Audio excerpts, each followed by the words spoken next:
Let's read this given question. So the given question says that assertion for the scattering of alpha particle at a large angles only the nucleus of the atom is responsible. और reason हमें दिया nucleus is very heavy in comparison two electrons. तो देखिए बच्चों question में हमें क्या बोला जा रहा है कि मान लीजिए हमें अल्फा पार्टिकल्स को बड़े एंगल से मतलब लार्ज एंगल से स्कैटर करना है. तो इसके लिए सिर्फ और सिर्फ जो न्यूक्लियस होता है एटम का वही रिस्पॉन्सिबल होता है. मतलब न्यूक्लियस जो है वही रिस्पॉन्सिबल है, वही एक रीजन है जिसकी हेल्प से हम अल्फा पार्टिकल को लार्ज एंगल दे सकते हैं फॉर द स्कैटरिंग. और रीजन हमें बोला है कि क्यों न्यूक्लियस इज ओनली रिस्पॉन्सिबल, क्योंकि न्यूक्लियस हैवी होता है कंपेयर टू इलेक्ट्रॉन. तो इस क्वेश्चन को सॉल्व करने के लिए हमारा की कंसेप्ट क्या रहेगा? Key concept to solve this question is electron is very light particle. Electron is very light particle.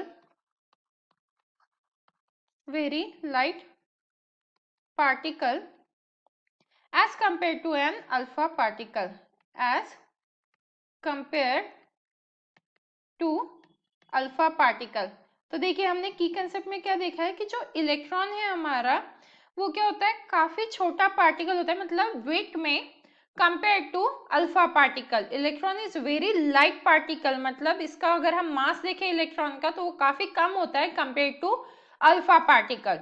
अब देखते हैं हमारा असर्शन और रीजन जो गिवन है वो ट्रू है या फॉल्स है.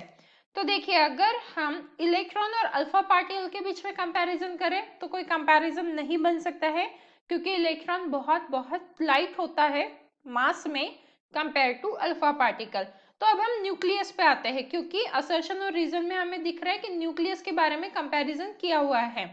तो mass of nucleus mass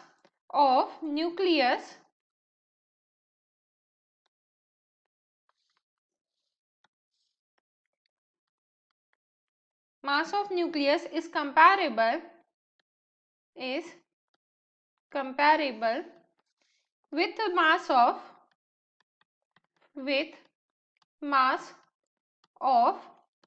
alpha particle. तो इलेक्ट्रॉन्स के साथ तो कोई कंपैरिजन नहीं है, बट अगर हम अल्फा पार्टिकल के साथ कंपैरिजन करें तो वो हो सकता है. तो इसीलिए जो न्यूक्लियस है वही एक रिस्पॉन्सिबल होता है. Hence only nucleus of atom is responsible for scattering of alpha particle, for scattering of alpha particles. तो इससे हमें पता चल रहा है कि जो हमारा असर्शन है वो भी ट्रू है और जो रीजन है वो भी ट्रू है, और हम बोल सकते हैं कि reason is the correct explanation of assertion. मतलब हमारा जो ऑप्शन ए है वो हमारा फाइनल आंसर हो जाएगा. And hence the final answer for the given option is option A. For the given question is option A. Hope you understood it well. Best of luck.